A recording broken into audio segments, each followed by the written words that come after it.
네, 삼성전자로 시작해 현대차로 끝난 이번 한미 정상회담. 과거와는 달라진 우리 기업과 기술의 위상을 확인할 수 있었습니다. 네, 삼성, 현대차를 비롯한 우리 기업들 회담 이후 어떤 행보를 이어가게 될지 자세하게 살펴보겠습니다. 산업부 김민수, 송민아 기자와 이야기 나눠보도록 하겠습니다. 네, 먼저 김 기자, 이번 바이든 대통령의 방한 일정 굉장히 파격적이면서 또 이례적이었습니다. 많은 의미가 내포되어 있을 것 같은데 어떻게 해석을 해볼 수 있을까요?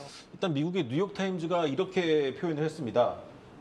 바이든 대통령이 아시아 순방 첫 행선지로 삼성전자를 선택한 것을 두고 21세기 진정한 전쟁터가 어딘지 보여줬다. 이런 평가를 했습니다. 지금 미국이 펼치고 있는 외교 정책의 상징적인 장소였다는 것이죠. 네. 지금 미국은 이 첨단 제조업 패권을 두고 중국과 숙명적인 대결을 좀 벌이고 있습니다. 인공지능 시대로 대변되는 첨단 제조업 주도권을 뺏기면 이 자유주의 체제 자체가 무너질 수 있다는 위기감까지 감돌고 있는데 이 100년 가까이 군사적으로나 경제적으로나 패권 국가였던 미국은 지금 중국만큼 강력한 상대를 만난 적이 없습니다. 이번 방한 일정이 극히 이례적이었던 것도 이 같은 위기감을 방증하는 사례로 해석이 됩니다. 이 삼성전자 방문이 외교를 위한 상징이었다면 정의선 현대차그룹 회장과의 만남은 이 내치를 위한 것이었습니다. 현대차가 투자한 미국 조지아주는 오는 11월로 다가온 중간선거에서 아주 중요한 전략 지역 가운데 하나입니다. 이 8,500개에 달하는 일자리를 만들어낸 현대차를 추켜 세우면서도 미국에 있는 지지층에게 결집의 메시지를 보낸 것이죠. 이 바이든과 민주당의 업적으로 기억해달라는 것이죠. 이 치밀하게 좀 시차도 고려가 됐습니다. 미국 내 홍보 효과가 가장 큰 20일 저녁에 삼성전자를 찾았고요. 이 중간선거 격전지인 조지아주가 저녁 시간인 22일 오전에 정의선 회장의 추가 투자 발표가 있었습니다. 삼성전자 얘기부터 한번 해보죠. 바이든이 한국에 오자마자 삼성전자부터 찾았다. 이게 굉장히 여러모로 좀 효과들이 있지 않을까 싶은데요. 일단 뭐 광고 효과만 봐도 상당히 크다고 볼 수 있겠습니다. 예. 그 세계 최강의 권력자가 삼성의 최신 3나노 반도체를 보면서 이 엄지를 번쩍 치켜드는 모습이 전 세계 뉴스로 보도됐다는 것만으로도 엄청난 광고 효과가 있었습니다. 그동안 미국의 전략 자산이 석유였다면 지금은 반도체가 그 자리를 차지하고 있습니다. 이제 이 전략 자산을 미국에서 생산해야 되는 숙제가 생긴 건데 이 팹리스를 제외한 생산 능력만 따지면 미국과 유럽의 생산 점유율은 전 세계에서 21%에 불과합니다. 예. 아시아가 75%에 비해 현저하게 떨어지죠. 이제 미국이 자국 내 반도체 경쟁력을 강화하고 나서고 있는데 이 기간은 삼성전자 입장에서는 아주 좋은 기회입니다. 이 몸값을 높이고 대접도 받으면서 이 초격차를 확대할 수 있는 시간이죠. 이 핵심은 미국에 와서 반도체를 만들면 확실히 퍼준다는 겁니다. 미국은 올해 2월에 66조 원 규모의 반도체 지원 법안을 통과시켰고요. 또 150억 달러 규모의 파운드리 지원 법안도 현재 준비 중에 있습니다. 예, 뭐 이번 우크라이나 전쟁에서도 나타나고 있지만은 지금 반도체가 뭐 무기의 경쟁력에도 영향을 미칠 정도라고 하니까 전략 자산 맞는 것 같습니다. 그런데 어떤 의미에서는 이 우리의 기술이 미국의 전략 자산이 된다. 이 여러모로 좀 미국 현지의 어떤 통제나 압박 이런 것들이 좀 강해질 것 같다 이런 우려도 되는데요. 예, 그렇습니다. 뭐 좋은 기회인 건 분명한데 분명한 성장의 걸림돌이 될 수 있다는 분석도 나오고 있습니다. 이 첨단 반도체는 그 인류의 미래를 바꿀 그 인공지능 시대를 좌우할 최종 병기입니다. 지금 미국은 한국이 가진 첨단 반도체 제조 기술을 중국으로 흘러들어가는 것을 막고 미국과 영국이 가진 이 설계 기술을 지켜야 하는 상황에 놓여 있습니다. 지난해 그 엔비디아의 ARM 인수가 무산된 건 역시 이 첨단 반도체 설계 기술의 이 독점화를 막기 위한 미국과 영국의 판단이었습니다. 예. 미국이 반도체를 이 전략 자산으로 삼은 이상 하나의 해외 기업이 더 이상 거대해지는 것을 용인할 가능성은 매우 낮습니다. 그렇기 때문에 통제가 어려워지기 때문이죠. 이 삼성이 파운드리 사업에서 레벨업을 하려면 이 대규모 M&A가 필요한데 이게 어려워질 수가 있습니다. 최근에 삼성이 경쟁 당국 심사를 대비하기 위한 인력들을 영입하는 것도 이 같은 이유 때문입니다. 또 이번에 바이든 삼성 방문에 이 퀄컴 CEO가 동행한 것을 두고 이 TSMC의 독주를 견제하기 위한 것이란 해석이 나온 것도 비슷한 맥락입니다. 이 설계의 퀄컴과 제조의 삼성, 이 둘이 사이좋게 지내라는 건데 이 한미 반도체 동맹의 핵심적인 두 회사입니다. 네, 알겠습니다. 삼성전자에 이어서 현대차 이야기도 좀 나눠봐야겠습니다. 아까 자료 화면으로도 잠깐 나왔지만 바이든 대통령이랑 정의선 회장의 대화도 생각보다 깊었던 걸로 보입니다. 예, 그렇습니다. 50분이나 대화를 했다고 하더라고요. 예, 굉장히 파격적이었다고 볼 수 있겠습니다. 예. 그 형식뿐만 아니라 시기와 시간까지 모두 파격 그 자체였습니다. 예정됐던 시간 15분을 넘어서 무려 50분 동안 단독 면담한 건데 이 분량으로만 따지면 이 정상회담급입니다. 네. 현대차그룹 회장이 미국 대통령을 단둘이 만난 것도 사실 이번이 처음입니다. 그동안 대통령 순방에 경제 차별단으로 참여해서 만난 적이 있지만 단독 면담은 처음입니다. 둘이서 사진을 찍은 것도 처음이라고 합니다. 정의선 회장이 미국에 50억 달러를 추가 투자하겠다고 전격 발표한 것도 한 몫을 했을 겁니다. 이 현대차그룹은 이번 방한 기간 동안 100억 달러가 넘는 투자 계획을 내놨죠. 예. 일단 미국과 현대차 모두 남는 장사를 했다는 평가가 나오고 있습니다. 이 전기차 시대에서만큼은 자동차 본고장 미국에서 승부를 보겠다는 정의선 회장의 아메리칸 드림과 미국 내 제조업 투자를 외치는 바이든의 바이 아메리카가 만난 셈이죠. 이해관계가 쫙 맞아떨어지는 부분입니다. 네, 미국 내에서 지금 바이든 지지율이 역대 최저를 찍은 상황이기 때문에 말이죠. 삼성과 현대의 이번 행보가 굉장히 좀 고마웠을 것 같습니다. 바이든 대통령 측면에서도. 그래서 바이든 대통령이 이 정의선 회장한테 절대 실망시키지 않겠다, 전폭적인 지원을 하겠다 이런 발언을 했는데 실제 현지에서 좀 어떤 인센티브가 제공이 될지 좀 기대가 되는 부분입니다. 네, 우리 기업들의 달라진 위상을 확인하는 기회였습니다. 그런데 한 가지 염려가 되는 건 지금 미국으로 워낙 대규모 투자들이 많이 들어가다 보니까 국내 일자리가 해외로 빠져나가는 건 아니냐 이런 우려도 나옵니다. 충분히 우려할 수 있는 대목입니다. 네. 우리의 좀 숙제라고 남은 부분이라고 할 수 있겠는데 결국 일자리가 미국에서 생긴다는 건데 이 같은 현상은 당분간 지속될 수밖에 없습니다.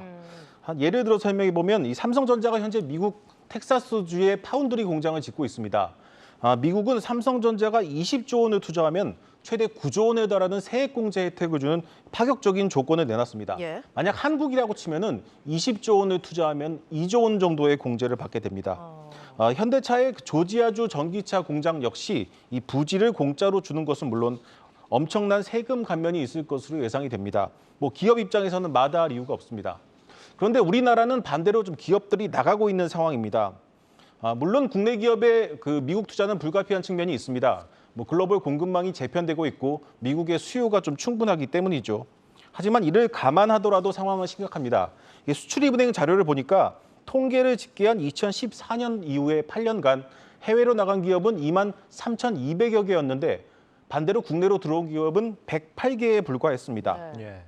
결국에는 이 파격적인 수준의 당근 없이는 양질의 일자리가 해외로 나가는 걸 막을 수 없다는 겁니다. 이젠 민간 주도 성장을 외친 윤석열 정부가 이제부터 좀 풀어야 할 숙제로 보입니다. 네, 알겠습니다. 삼성과 현대차의 기대감과 더불어서 정부가 또 해결해야 하는 숙제까지 좀 짚어봤습니다. 이번에는 산업에 부는 기대감 한번 좀 짚어보겠습니다. 지난 주말입니다. 한미가 RDP, 그러니까 국방 상호 조달 협정 논의를 개시하겠다 이렇게 소식이 전해지면서 원전과 방산 쪽에 호재가 될 수 있다라는 기대감이 불고 있습니다. 송민아 기자와 얘기 나눠보겠습니다.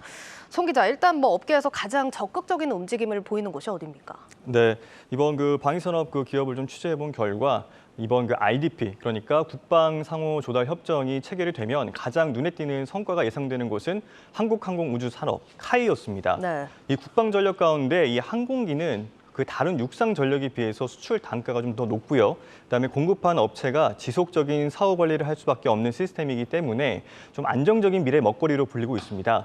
이 조만간 미 공군과 해군에서 이 전술훈련기를 새로 도입하기 위한 사업을 진행할 예정인데요. 이 카이의 경공격기인 FA-50이 이 해당 수주전에 나설 전망이라서 이번 한미 RDP 논의가 가시화하면 이 카이의 수주 경쟁력이 상당히 높아질 것이다라는 분석이 나오고 있습니다. 네, 그럼 많은 기업들 중에서 특히 카이가 유리하다 이렇게 평가가 나오는 이유가 있습니까? 네, 지금까지는 이 미국으로 좀 이렇게 방산 수출을 할 때 이 미국산 부품을 최소 55% 이상 의무적으로 사용해야 한다라는 조항이 있습니다. 네. 이 가성비가 뛰어난 국산 부품이 있음에도 불구하고 이를 적극적으로 쓸 수 없는 그런 이유이기도 합니다. 만약에 이를 좀 어기게 된다, 그러면은 미 국방조달 입찰 시에 그 가격에 50%가 추가된 금액으로 평가를 받습니다. 그렇기 때문에 이 가격 경쟁력에서 밀리게 되고요. 결국에는 이 가격 심사 단계에서 걸러질 확률이 굉장히 높아집니다. 하지만 이 RDP 체결 이후에는 그럴 필요가 없고요. 가성비가 좀 뛰어난 국산 부품으로 대체를 할 수가 있기 때문에 원가 경쟁력 또한 갖출 수가 있는 상황입니다. 카이를 취재해본 결과 그 다음 달 초 안현호 카이 사장이 직접 미국으로 넘어가서 미 로키드 마틴과 이 전술훈련기 생산을 위한 전략적 협상에 나설 것으로 보입니다. 네. 카이 측은 그동안 미국 시장에서 이 원재기 성능은 좀 인정을 받아왔었습니다. 그렇지만 이 방산품 수입 규정 때문에 계약 성사까지 상당히 애를 먹었던 것으로 알려졌습니다. 하지만 이번 한미 정상회담 이후에 기업 수장까지 발빠르게 움직이면서 미국 방산 시장에서 이 대규모 수주 물구가 트일 것이다라는 기대감은 점점 더 커지고 있는 상황입니다. 그리고 항공 엔진을 제작하는 한화 에어로스페이스의 경우에도 이 카이를 고객사로 두고 있다는 점에서 동반 수혜가 좀 예상이 되는 상황이고요. 이 밖에 이제 방산업계는 아직까지 이 RDP를 개시한다라는 그런 논의도 있었지만 뭐 그냥 단지 어느 정도 이제 논의 정도만 있었기 때문에 이 기대감은 있지만 구체적인 수혜를 좀 예상하기는 이르다라는 입장이 좀 대부분이라서 조금은 더 지켜봐야 할 것 같습니다. 네. 이 원전 분야 같은 경우는 지금 SMR이 가장 크게 거론이 되고 있지 않습니까? 제3국의 SMR 역량 강화 프로그램을 함께 뭐 추진을 하겠다 지금 이렇게 밝혔는데 네. 일종의 원전 뭐 수출을 공동으로 하는 이런 개념 아닌가 싶어요. 지금 네. 여기에 대해서 국내 업계 반응은 좀 어떻습니까? 일단 이 소형 소형 모듈 원전인 그 SMR 이 부분은 이제 2020년대 말이나 돼야지 조금 이 상용화 시점이 도래할 거다라는 그런 전망이 나오고 있습니다. 그래서 당장은 좀 큰 의미를 부여하기 어렵다라는 게 이 업계 대부분의 입장이었습니다. 네. 다만 이전 정부의 그 탈원전 정책으로 이 고사 위기까지 몰렸던 관련 업계는 생존을 위한 그 골든타임을 지키기 위해서 조금 더 적극적인 대책 마련에 나선 모습인데요. 취재 결과 이제 국내 기업 가운데에는 대형 원전뿐만 아니라 이 소형 모듈 원자로에서도 기자재 생산 기술을 확보한 두산 에너빌리티가 가장 적극적인 움직임을 보였습니다. 이 SMR의 경우에는 이 원천 기술 측면에서 가장 앞섰다는 그런 평가를 받는 기업이 바로 미국의 뉴스케일 파워인데요. 이 기존 협력 관계에 더해서 이번 정상회담으로 인해서 사업 관계가 더 돈독해질 것이다라는 분석이 나오고 있습니다. 미국 최초의 원전 사고인 그 3마일 사태 이후에 미국 원전 기업은 이 설계나 원천 기술은 있어도 기자재를 직접 생산할 수 있는 그런 서플라이 체인은 남아있지 않은 상황이거든요. 여기에 이제 중국과 러시아가 글로벌 원전 업계에서 급부상하면서 이를 견제하기 위해서 미국 입장에서 보더라도 두산 에너빌리티와의 그런 협업은 중요할 수밖에 없는 상황입니다. 지난 정부 막판에 이제 문재인 전 대통령이 미국 방문 당시에도 이를 염두에 둔 원자력 관련 이야기가 좀 오가긴 했었습니다. 하지만 좀 소극적이었던 것이 사실이거든요. 하지만 그 정권이 바뀌고 이제 탈원전 기조가 바뀌면서 이 SMR 사업은 확실히 탄력을 받는 모습입니다. 이 두산 에너빌리티 외에도 이 GS 에너지와 또 삼성물산, SK 등이 이 미국 기업과 또 SMR 사업에 적극적으로 나설 것으로 예상이 되고 있습니다. 네, 시간 관계상 여기까지 들어보고요. 오늘 그러면 제목과 해시태그 한번 정리를 해볼까요? 예, 제목은 이 조연에서 주연으로 기업이 국력이다라고 잡았고요. 해시태그는 총수외교 삼성 현대차로 잡았습니다. 네, 알겠습니다. 산업부 송민아, 김민수 기자였습니다.